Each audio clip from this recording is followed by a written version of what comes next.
High-risk detainee si Victor Zafra. Kaya assume na magtatangka sa transfer niya. Bring back my son. I will. Hanggang di ka kumakanta, mabubulok ka sa kulungan. Anong tinatawa-tawa mo dyan? Masaya lang ako sa pupuntahan ko.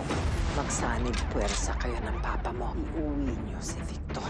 Si Victor Zafra ang priority natin. Kahit anong mangyari, kailangan madala natin siya sa maximum security detention. Tigitan nyo na. May sumusunod sa atin. Harangin mo na!